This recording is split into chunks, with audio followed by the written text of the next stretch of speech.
Hello again, welcome to a very special edition of Football Spine Line, because if you've ever played a computer game where you buy and sell football players, then it's a fair bet that it would have been made by this man, Miles Jacobson. Hi.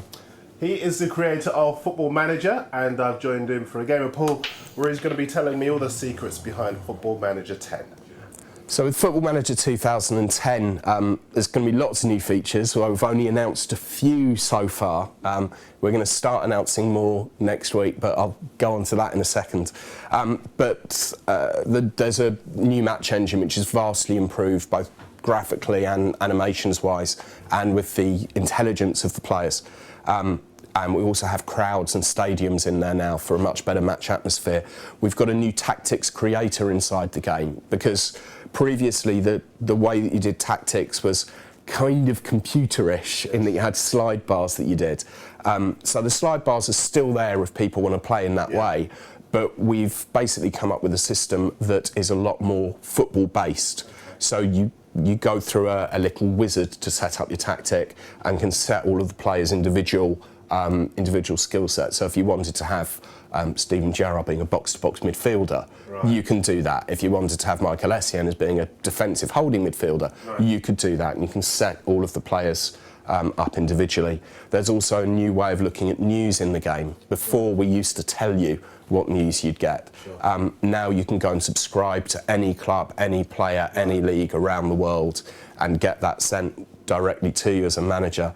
We've also spent the year talking to the people who play the game about what they like and what they don't like, and have taken on all that feedback. So there's going to be lots and lots of changes based on what the fans want to see. One of the good things about the announcements that we've actually got to come is that we're going to be doing these through Mirror Football.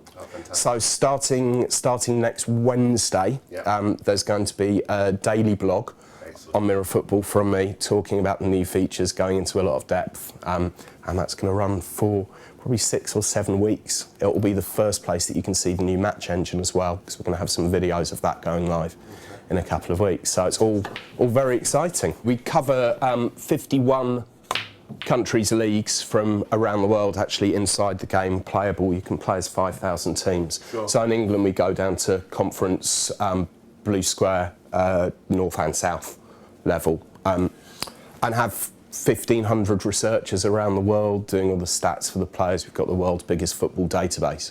So we're quite well known inside football for that, and Everton, for example, use our database as part of their scouting network. So Miles, one last question. I'm trying to tempt Bojan, the striker at Barcelona, to come to Liverpool to play for me. Right.